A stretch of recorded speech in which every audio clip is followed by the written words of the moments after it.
The Lord Jesus said, I know your works. Behold, I've set before you an open door, and no one can shut it. And you have a little strength, and you've kept my word, and you have not denied my name. Psalm 107 verse 20 says, he sent his word and healed them from all of their destructions, and he delivered them. In closing, I want to have you hear this, and then I want to show you something. This is from the book 1776 by David McCullough. Before the crossing of the Delaware at the Battle of Trenton, by the time General George Washington escaped the British General Howe's grasp and crossed the Delaware River into Pennsylvania, Washington had only 3,000 of his original 20,000 troops, and the U.S. Congress, seeing that the army in retreat and only 12 miles from Philadelphia gave Washington all war powers and escaped to Baltimore, 110 miles to the south. With winter fast approaching, Washington set up his headquarters on the western side of the Delaware.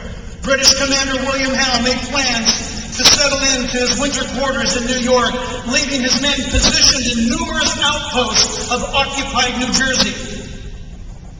One of those military strongholds was Trenton, where 1,600 hired German Hessian soldiers were under the command of Colonel Rahl. The American cause was hanging by a thread, and Washington needed a victory to keep hope alive. But Washington's troops were in rags and starving to death. After December 31st, Washington would not only have an army in decline, but it would be the time when their enlistments would all resign or be given up, and he knew that on that day he would lose his army. Against impossible circumstances, Washington decided to attack the Hessians at Trenton, and on Christmas night, it was to be a midnight march and a pre-dawn attack against the enemy.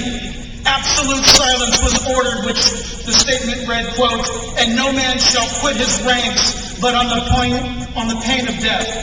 And as Washington relayed this pitiful state of his army to his dear friend, Dr. Benjamin Rush, Rush observed that Washington was scribbling on little scraps of paper when one of them fell from the table at his feet, and Rush could see what was written there, quote, victory or death. It was those words which became the watchword for the daring attack, which became one of the most incredible military victories in the history of warfare. Guys, I want to leave you with this. It's an enemy that wants our soul, and it's time that we appeal to heaven. I have a flag in my back pocket. This flag, General Washington ordered that it to be flown above and over all of our forts, all of our troops, what little ships we have. Washington ordered this flag to be flown. Before I show you this flag, we have an enemy against our souls, you guys. It's time that we appeal to heaven. Men, I'm going to issue this challenge. Start getting on your knees and praying every day. We have an enemy against our children. Guys, it's time that we appeal to heaven. We have an enemy that's against our marriages. It's time that we appeal to heaven. Guys, we have an enemy against our churches. It's time that we appeal to heaven. Guys, we have an enemy against our nation. It's time that we appeal to heaven. And Washington put up this great flag, and he had it flown above this effort. And what does it say? Over 230 years ago, Washington said, we need to appeal to heaven. We need to cry out to heaven.